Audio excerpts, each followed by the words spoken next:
Hello and welcome to this fantastic campaign with Boots No7 and AllBright, changing the face of the menopause at work. My name is Gabby Logan, and I will introduce these wonderful ladies alongside me in just a moment. Now, we all know that menopausal women are the fastest growing demographic in the workplace worldwide. This is not just a UK-wide issue.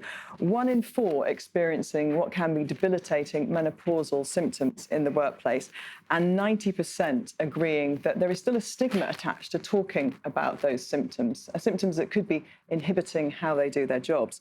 So this brilliant campaign is exactly why Boots No7 and AllBright have got together, trying to change the conversation, make the conversation easier, but also empowering people and empowering employers as well. Because I think often employers really want to do something, but they don't really know what to do and how to start that conversation.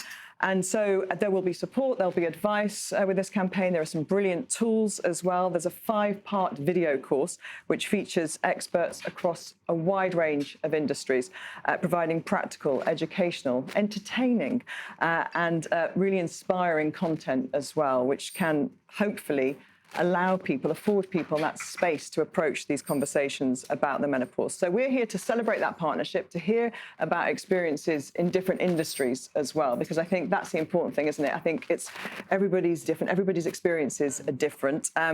So without further ado, I'd like to introduce my beautiful panel. Joa Ando is, of course, a British film, theatre and radio actress, playing lead roles in the Royal Shakespeare Company, National Theatre, Royal Court, and I'm sure all of you will recognise her as Lady Danbury. Great to have you here, and a Boots No7 Menopause Ambassador as well. I am, yes. Good to have you here.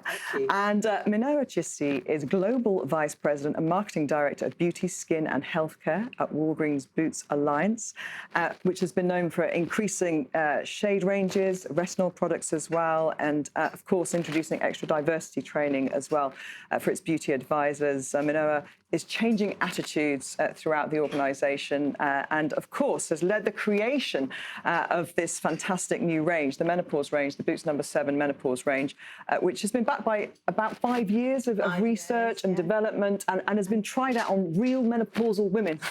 We worked with 7,000 menopausal women to create the range. So this is not something that men in white coats have decided women need. This is the women who need the product deciding what they need, which seems, when you say it, perfectly logical, but those things don't always happen, do they? And alongside me, Anna Jones, who is co-founder of AllBright, which is, of course, the global career network for women and comprises members clubs like this one. How beautiful, never been here before. Absolutely stunning. Thank you for having us all. Thank you. As well as a global digital platform which can inspire and upskill and connect smart-minded women across the world, as well as AllBright for Business, which offers B2B solutions for brands and corporations as well. And former CEO of Hearst UK, which was where you were the first female CEO ever in the company's history. Yes. I think applause for all these women. Okay. This is a really big topic, obviously. There's lots to talk about. We've only got 45 minutes. But we want to talk, first of all, a little bit about living with the menopause in the workplace, the physical, the mental, the emotional kind of ramifications of that. And so we'll kind of get a taste of our individual stories. I'm 49 years old, and when I was 47, I started a podcast called Midpoint. And the premise of Midpoint and my idea was nothing to do with the menopause, because that wasn't going to happen to me. That happened to other people, and and it happened on sitcoms. Women threw pans against walls and they got hot flushes. And one of my guests, the idea was that people would do great things in midlife and we'd continue to inspire and do brilliant things. And one of my guests was the amazing Mariella Frostrop. And she started talking about her menopause, and these symptoms were kind of big ticks in my head were going off. And afterwards I said, could you give me the name of that doctor you spoke about? And gosh, hello and behold, I was having a perimenopausal period of my life. And so that kind of got me thinking, these were insidious kind of symptoms. They weren't like these big, huge, dramatic things. The main things were things like anxiety and confidence crashing at various points and low mood, which of course were affecting my work. I do live television, so the idea that I couldn't reach my vocabulary in quite the same way because I had a bit of brain fog, or I wasn't able to remember, things that previously I just tripped off my tongue. Those were the things that really kind of got me more than, say, the physical symptoms, which were also there, but I thought they were just aging, so drier skin, all those kind of bits and pieces. And also just not being as nice at home, which, I look back now and think I was very short-tempered with, obviously they were all doing things wrong, and I was right. Justifiably Yes, so. yeah. Yes. Tell me a bit about, in your industry, traditionally I think we've looked and thought that perhaps to kind of battle through that, the 40s maybe, when roles start changing. And so there's one thing in that front, that your industry can be sometimes quite cruel like that. But also you have to, face up to those stressful situations. How was your experience in the workplace? Well, I think that when you were saying about insidious symptoms, I think the thing is none of it should be insidious because we should all know about it from the get-go. Nobody talks about this. When we're growing up, we should know what's coming down the pipe, so that we don't think we've gone mad or we've lost the plot or we're suddenly sort of we've de-skilled ourselves in some way. So that's one thing. I just think we should all be talking about everything all the time, and women need to know it, men need to know, we all need to know it so that we can plan and structure properly. The brain fog thing, absolutely. In 2018, I was playing Richard II at the Globe, and I edited the text and I was directing it, so I knew the play inside out. But Richard, when he goes on for ages. And I had genuine fear about whether I was going to be able to retain all the words. So you have to kind of give yourself things that you do. So drilling the text so that you could shine a torch in my eyes and the words would still be coming out of my mouth. Those sort of things you need to do that just give you the reassurance you need to be able to function. That was a really big thing. Sleep. Obviously, sleep, it starts to become trickier, and not being rested and then having to deal with a bit of brain fog and function. All of that comes as a sort of tsunami of events that crash together and can really knock you off your game. But there are lots of complicated things on there because I genuinely think you hit a certain age and it's around your menopause, and you may be juggling career, children, elderly parents. There's lots of. I think life gets heavier just as your brain starts to go, do you know what? Just, yes, I'll wait in a minute. Just coming.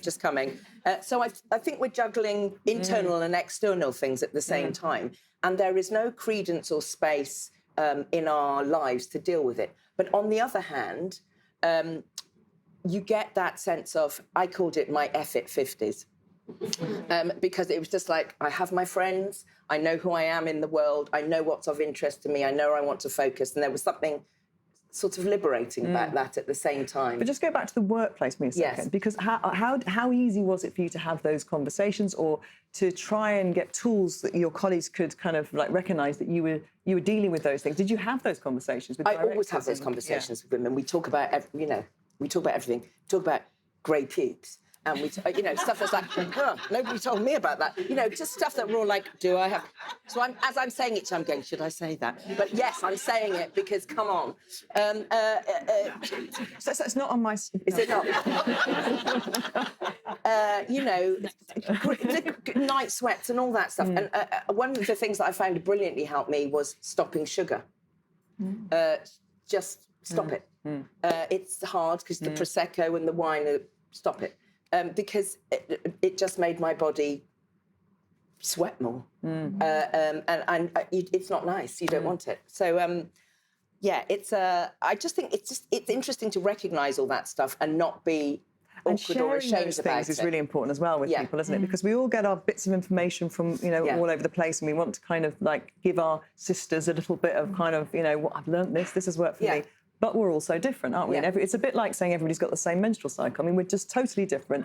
Everybody will be experiencing this at different stages of life. So, how can people, do you feel, with your experience, thrive and not just survive during perimenopause and menopause in the workplace? Yeah, there's no reason why women can't survive. And I love what you said about being off your game. So you think women have gone through their lives, they've built their careers, they are on their A game, and then this comes and just knocks them off their game, which is what you were saying. And I think what employers need to think about is 3 key areas. So first of all, how do you normalise the conversation so that it feels like it's okay to start talking about these? Because in some places, it doesn't feel like it's okay. It still feels like it can be a bit hidden. So I think creating a culture where conversation is normalised is really important. Secondly, you need to give some really practical support. So training to line managers and also employees so they know how to have the conversation. They can make it tangible in terms of action. And then thirdly, support networks. I mean, one of the things that we've done is we have an amazing Women of WBA group, and they've set up actually a menopause circle. And in that menopause circle, you can have confidential conversations, you can get advice, you can, to your point, share things that have happened. We haven't shared about grey pubes, I have to admit. but it's coming on the next one, I think. I think we're going to raise that one.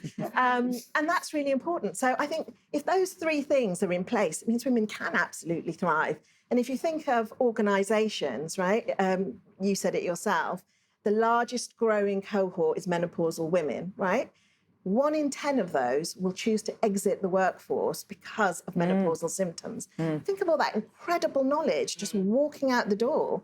To train the next generation, that's going to take a while. So you don't want those women to leave, right? So it's really important to give them the support networks. Absolutely. And Anna, I presume with the women you've worked with, you've probably seen along the way those kind of symptoms. We talked about the brain fog. If you're not sleeping well, that leads to sometimes anxiety, which is also something that kind of creeps up. And I had the perfect storm because I was experiencing all this during lockdown. So I'm going, is this a global pandemic or is this me? What's going on here? So what would you say to anybody who's experiencing those symptoms? I think it's interesting because it's one of the last kind of taboos left at work, and thinking about when we founded AllBright, we were talking about having difficult conversations at work. So, how to go and ask for a pay rise or how to negotiate with your boss. And actually, it feels like women's health in general is one of the things that is still a last taboo. But about half of women are saying to us that menopausal symptoms are making them feel negative about work. And a lot of them are therefore taking time off, which is obviously problematic.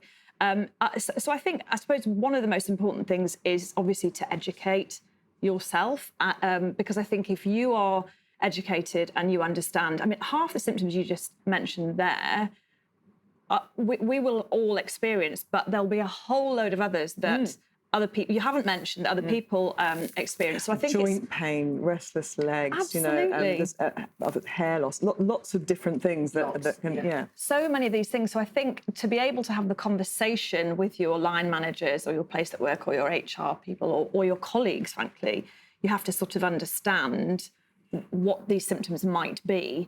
And then I think, depending on your place of work, I think the conversation is broader now. I think that the people like you and all of the work that you've done, and hopefully that we're supporting with AllBright, have brought the menopause to people's attention. So I think it's more widely spoken about, but probably not in very male-dominated environments. I think that probably is more of a challenge.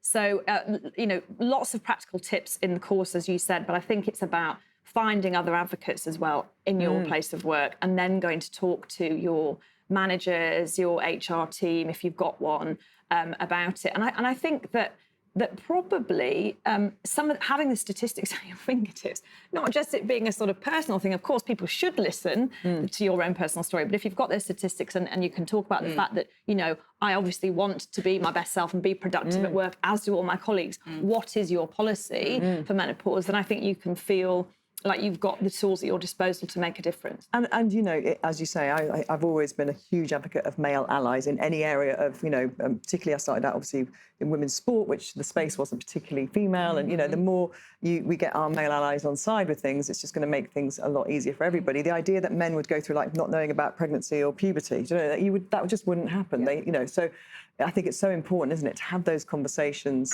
across the piece. And, men have daughters and mothers and sisters and, whatever.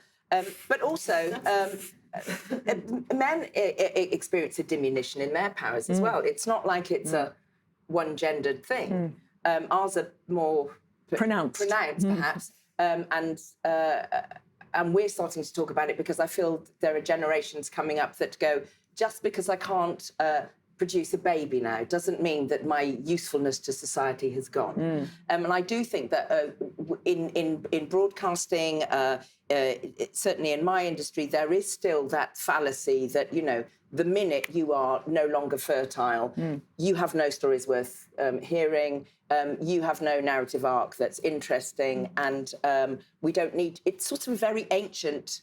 It's really ancient. It's like, what's your historically, function? those women were sent out of the village into the woods, weren't they? That's right. And they became hags in a coven, and that's where they lived. So, or we could say they lived free from responsibilities, just with their pals. Do you know what, while we're on that, let's talk the positive things that we can, you know, and you've alluded to it a little bit there as well about, you know, you get to the stage where actually, you know, there's this perfect storm because your kids could be leaving home, the empty nest, all of those kinds of things. And actually you've accrued this incredible experience through your life. And so there are positives to be had. Definitely, there are positives. So let me focus on the positives rather than my struggles. On the positives, I think I'd got to a stage in my life where I was like going through this life change, and it did give me a moment to pause and reflect. Reflect on everything I'd achieved, but reflect importantly on what I wanted to focus on going forward, where I wanted to put my energy. And I just thought, actually, I've got an opportunity to use the knowledge that I've got and the experience to help create change. And the area of focus for me was around DE&I. And that, of course, includes race and gender, menopause, all sorts of areas. DE&I. Diversity, equity and inclusion. Thank you. Thanks for that. Sorry, you should definitely pull me up if I use terminology. That is great. And so for me, that was a positive, because I was like, actually, I can create change. I can do something. And I work for an amazing organisation that's been really supportive, and we've done a huge amount of work actually with AllBright as well around female empowerment, thriving in the workplace, and now the conversation that we're having around menopause. So that's great. I do still suffer, though, from things like brain fog, hence the cards, in case I forget my key points.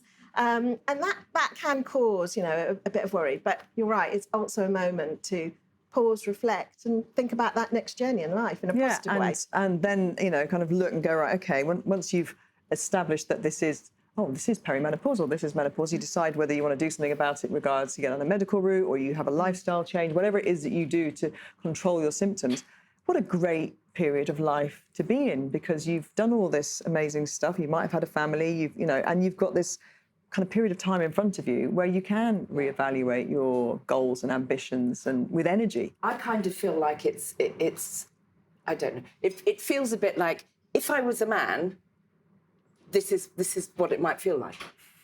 I'm quite free to... Well, I can just choose what I want to do, what am I interested in. All that's... there's a sort of release into your own power, where you're not doing your power plus all the caring stuff, which is still weighted towards women in general. So there's a lovely freedom in that. And I think you just find the tools that help you. If you need the cards, have the cards. It doesn't matter. It's just like, get what you need to make you feel confident to move forward in your life in the way that you want to. Because, you know, I imagine I'm going to be around for at least 3 decades more. What do I want to do with those 3 decades? You know, how do I want to live? Where do I want to be? What am I interested in? Who do I want to make alliances with? How much time do I want to go? Do you know, I'm just going to go and swim. That's going to be my day, and I might read a book. And you know, just to give ourselves the permissions to reflect on what is the life we want to have, rather than what is the life we've just got to get through, because that's what's the next thing that needs doing.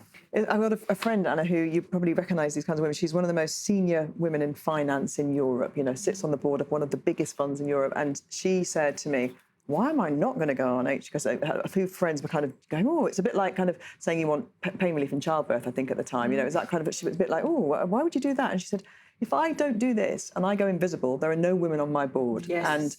And that, for her, was kind of her, I don't want to stand up in a room in front of people and be worrying about whether I'm going to start sweating or whether I'm going to feel I can't say something. And so I think that visibility in business and in the arts and in, you know, every other area of society is so important. Yeah, funnily enough, I was just thinking as you were talking that is probably one of the most important things, is to have role models like you 3 amazing women and like your friend openly talking about it, and also talking about it in a positive way, just as a natural cycle that, you know, we will all go through. But some people have symptoms, some people won't.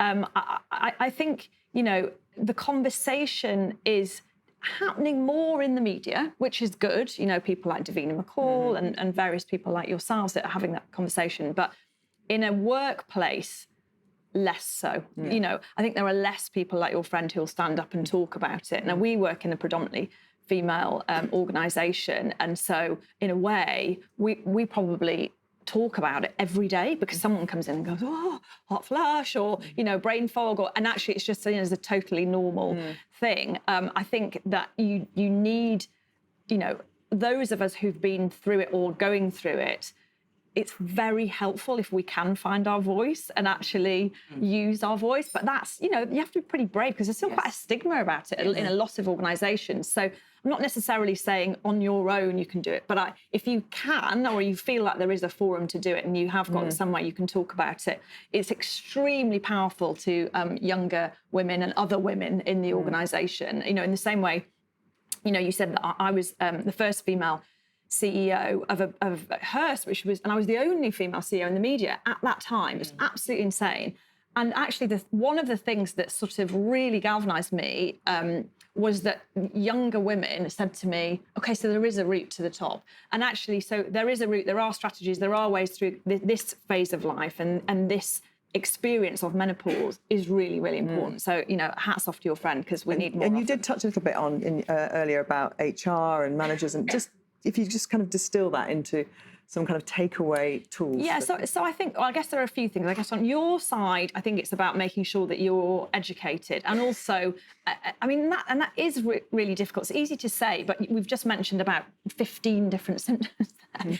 And the likelihood is, but then you start to see a pattern. So sort of educate yourself. And by the way, I think it's 3/4 of women will have symptoms, and a quarter, I think I'm right in saying, won't. So you might not necessarily, but you're likely to. So I think it's about educating yourself. Then I think it's about being sort of brave enough to talk, probably I'd say, to your colleagues first. So you'll have other colleagues. I think the conversation has started in the media, so it should hopefully make it easier to have that conversation.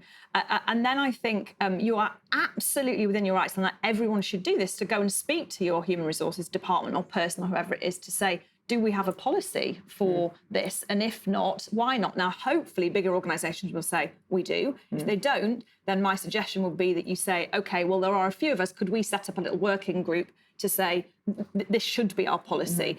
Like, don't be put off. In the same way that I say never be put off when you're going for a pay rise, you know, just sort of say, when can I come and talk to you about it again? Don't be put off if they say, oh, sorry, we don't have one. No. And how does No7 do this then? How do you foster that conversation? So there's a few things. So firstly, we've sought external advice and support. So we work with an organisation called Gen M that coaches organisations around how they can be more menopause supportive of women, both within the workplace and out. We've also signed up to the Menopause at Workplace Pledge. These are the things I have to remember, right?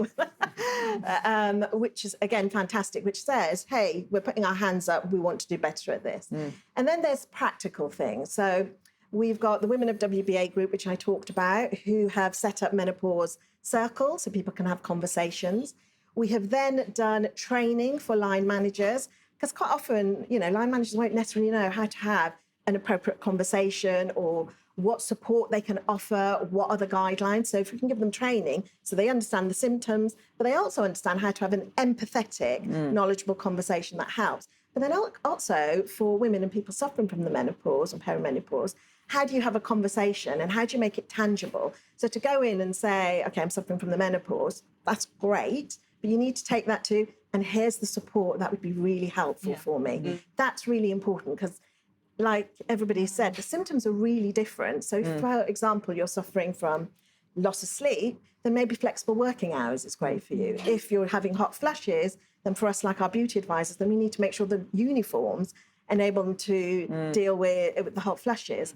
So that's really important. And then keeping the conversation going within the organisation. So having a culture where that is normal. And we do a lot of things. So we had the menopause bus that we worked with ITV on. They came, and that was fantastic because it signalled to the organisation, this is a conversation we want to have.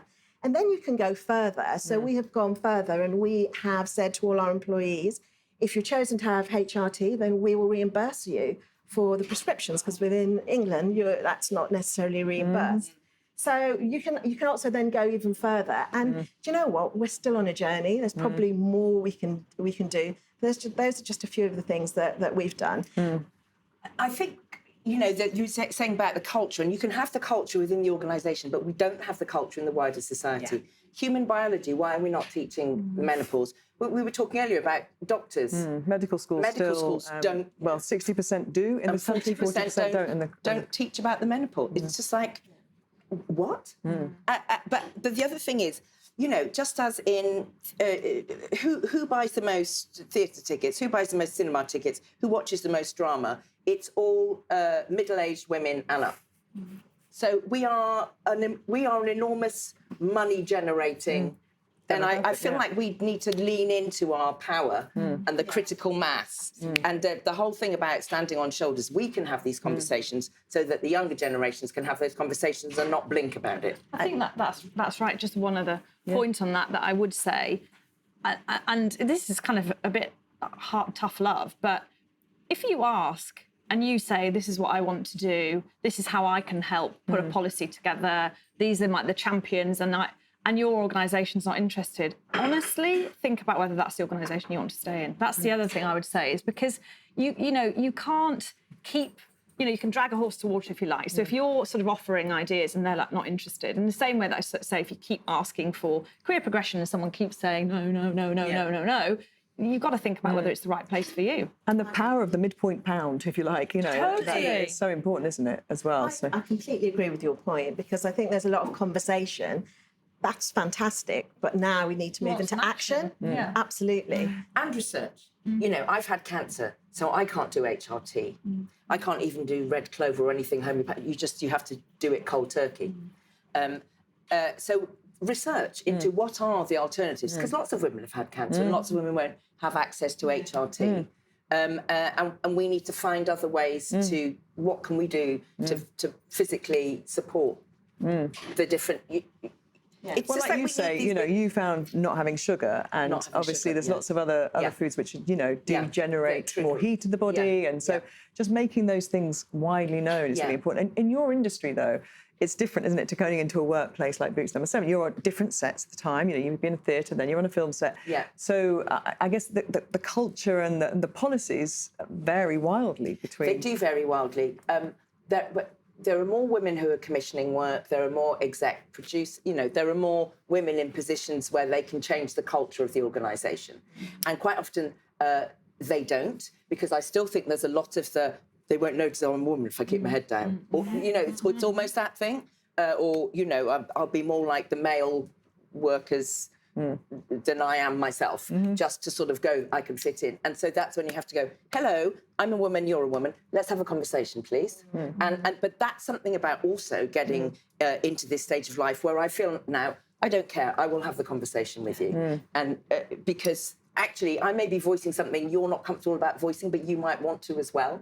So let me be the person that will be the goofy one that sticks their head up and says that, if it allows us the space to all... It's interesting, I get asked, kind of all the time, when you sit in the match of the day green room watching the football, do you all talk about the menopause? Well, no, because...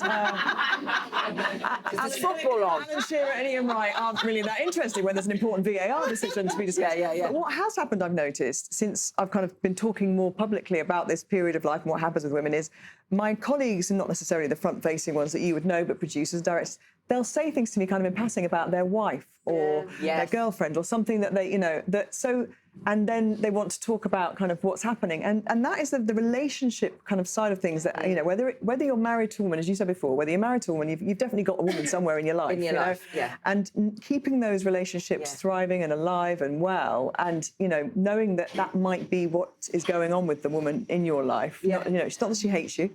It's not that she thinks she's the most disgusting thing she's ever seen in her life. She's just going through this thing right now that you need to understand. To give you the knowledge so that you can understand what's happening. But also what you're doing at work is giving people permission to sidle up to you and kind of start. When people have that permission, then actually the conversations they want to have are more freely available. They sort of feel safe to have them. Just a little aside, I was last year doing BBC Breakfast on the day that Caroline Harris, the really impressive MP who's pushed through the menopause bill in Parliament, she'd just got her first kind of reading and it had gone well, and BBC Breakfast asked me to go on and talk about it. And that was the morning of a big rugby international later that day, and my husband was going to watch it in Wales, and he sat down with two old blokes next to him, and one went, "Saw your wife this morning on BBC Breakfast," and Kenny said, "Oh yeah," he said, "Do you believe in the menopause?" No, I'm putting it down to kind of, a confusion the way he asked the question. But Kenny said, oh, yes, I really do. As if it was Father Christmas he was being asked to explain. And then Kenny kind of explained to him why he was interested in it and why he liked having the conversation with me. And these two blokes, I said, you know what, if they go back to their golf club the next day and tell the other person on the four ball, well, and then that person said, well, I think my wife might be, you know, that's the conversation, isn't it? So, I heard from a menopause doctor who said that she was walking in the supermarket and a man came running up to her and said, are you Dr. And she said, yeah. And he said, can I just... And he started back trying to hug her and cuddle her. And she was a bit like, whoa, who are you? And he basically said, you've saved my marriage because my wife, it was so bad. Her symptoms were so bad. And the anxiety and the, you know, all that came from that, the stress and everything, that she then had sort of worked with this doctor and he was completely overwhelmed. I think, well, okay, well, that's he's an advocate then. Yeah. So he's talking about it and he was kind of saying, what can I do to talk about it? So I think it's really important to get that male voice out there. But again, if we don't have the tools, I think they definitely don't feel, generally speaking, that they've got the tools. But that's really powerful. And I bet there's a lot of relationships that are really struggling, you know, where people are sort of saying, I don't know who you are anymore, what? You know, and it's like, whoa. There is something else that you need to factor in that's not about you've turned into, you know, the devil. It's just your hormones. Yeah. And you're still the person I'm in a relationship with. Yeah. I think that's really powerful. I think also, I've got 17-year-old twins who are very well versed in, you know, kind of these conversations, and not in a way that although they do like to have a little, is this the menopause or are you really angry? You know, I'm really angry. But that's, you know, so healthy because they're growing up without any kind of, you know, stigma because my mum was one of those people that didn't have menopause. No, I didn't, darling, I didn't have one. I didn't have one. So, but you don't have periods anymore, Mum. So at some point, things have changed, And actually what I learned, and we were talking earlier on about cultural differences, and I had IVF, which means that you can start menopause earlier. Women from Asia can start their periods, can start their menopause earlier. And so, you know, all those things that you kind of feel like I didn't know before, those things will become common. They'll be in the mainstream, won't they? Yeah. Education's so important in this because I mean, when I started the menopause 10 years ago, I didn't know a lot about the menopause. And so understanding my symptoms, what I'm going through has really helped me in my journey. And so just back to your point on allyship, you imagine for men who don't understand anything, education. They do understand some things. Well, a few things. Education for them is really important, right? Because then they can also start to empathise, understand, and know what support to give their wives, partners, sisters, mothers, etc. We did a really interesting experiment actually in No7. We have like 1,600 beauty advisors in store, the majority of women, but we do have some men. We created a menopause vest, which simulated the symptoms of having a hot flush. And we got them to put on this menopause vest and work for an hour in store trying to deal with customers. Very good. And they were struggling with these hot flushes whilst, you know, and it comes on suddenly, right? So they're like, yes, I can recommend a No7, and they're like, whoa. And it was fantastic because then they shared their stories with true empathy and understanding. They were like, we didn't understand that's what it's like. How on earth have you kept going? It was fantastic. So if any men want to try menopause vest, Good idea. it's a really great. It was great. will take one of those out for Alan Shearer and Ian Ryan. Whilst they're presenting live on telly, right? Absolutely. Guys, there's so much that we've discussed and chewed over and kind of unpacked there. Is there anything else before I go out to the audience, Anna, from a kind of really practical and business? Because you want to see more women of menopausal kind of age and beyond, don't you, in the workplace? Of course. I just think you have to remind yourself that you are, you know, if you're going at this stage of life, you are bloody brilliant. Like, women are absolutely amazing. They've got decades of experience. So definitely don't lose your mojo now because you've got these symptoms that most people will go through. I think, you know, understanding that there are tons and tons of symptoms, do your research, definitely find your allies in or out of the workplace, and then go and talk to the people who can make it a better experience for you at work is what you need to do. So just, you know, don't take no for an answer, and remind yourself that most people will experience these symptoms. So it's not weird. It might feel weird to you because it's a personal experience, but most people will go through or have been through the same experience. You've been a great audience. Thank you so much for your lovely questions. But I think you'll agree that our panel have been fantastic as well. So please. And Anna Jones, and thank you so much as well for AllBright and No7 for doing the same. Thank you so much. Enjoy yourselves, have a chat and socialise, and we'll see you again soon. Take care.